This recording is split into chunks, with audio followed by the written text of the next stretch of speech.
I hope you will not show this to later. I don't have to. I don't have to. Coach Offertstig, we heard there, Coach Yuri Gelman congratulate you. It's locked up, right? It's in the bag? It's in the bag. It's locked up. Congratulations. Thank you. Last year, of course, being historic in so many ways for you, your first national championship for Columbia, the first one in 13 years. So 1993, so it was...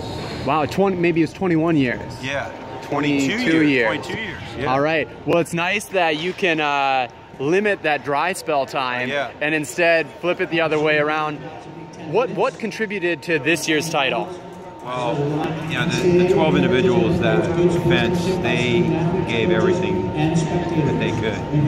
In the men's, we had 4 seniors, women 1. So I really thought that our seniors were not going to let the other teams take that title away. And then our juniors, sophomores, and we even had one first year. Calvin Liang. Calvin, yeah. Even though he sprained his ankle, he still pulled off a 4-4 record today. So All-American, 11th place. I mean, they did great. And even more important, the entire team was here. They all came up on their own. They all took Bolt mega buses and everything like that, scraped together to probably pile 12 of them into a room, but they all were here, every single team member, you know, just to give everything. Yeah. Definitely Columbia's team spirit shines through this year. They're the loudest, you know, Notre Dame also having a very strong fan presence here, but Columbia, incredibly loud, incredibly present. Last year, the same was true. What do you say about Columbia's team spirit to outsiders, if you will, who look at Columbia as maybe just a school recruiting some of the best athletes, but maybe perhaps not the best teammates? Yeah, so that's probably the wrong thing. I mean, if anything, I see our athletes, it's a family. And as soon as they get to college, they have an automatic support system. And if people can't see that, they're probably blind.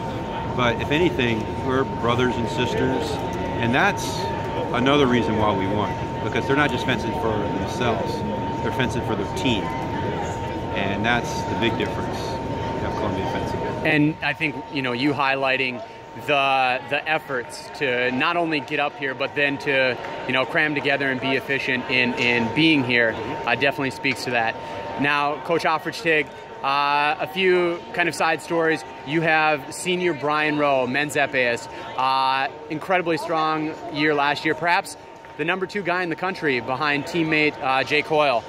Unfortunately this year, some ups and downs with injury. Ultimately was the 3rd guy at regionals, but did not make it. Porter instead advanced, and of course Jake Hoyle, who's again in the final.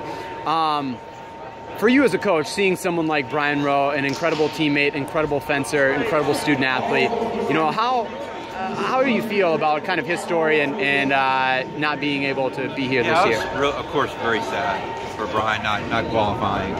And, you know, Brian's been such a big part of our team. He's normally the one who clinches it, but it's almost like he turned the torch over to Porter, because at the Ivy League Championships, Porter won our clinching bout against Harvard. And so normally it's Brian in the photo. This time it was Porter in the photo.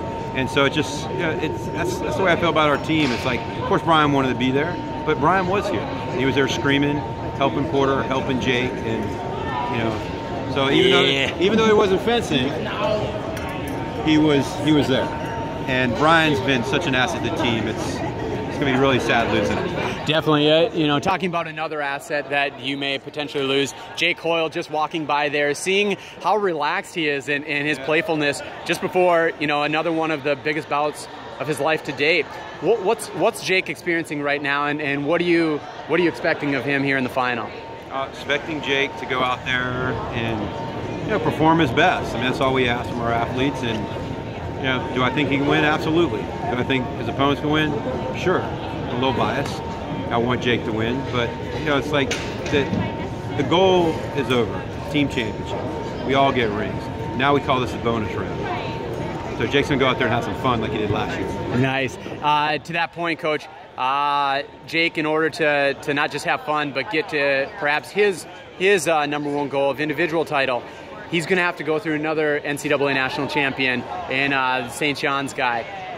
Can he do it? Have they must have matched up this year at squad championships. What does he need to do to come away today with the win? He just need to defense the way he's been defensing the last 2 days. I mean, he's been a rock star, and on the first day he lost his teammate Porter Hesselgrave. Today he lost his first bout too. So if we continue with that streak, he already lost his bout today, so now he's just winning for the rest of the day. And he's got the #1 record going into the final, right? Over 20 wins, remarkable. 19, I believe. Yeah. 19, remarkable in the FA side. Crazy. All right, Coach. Well, let's hope that craziness continues. Exactly. Best of luck, and again, congratulations. Thank you.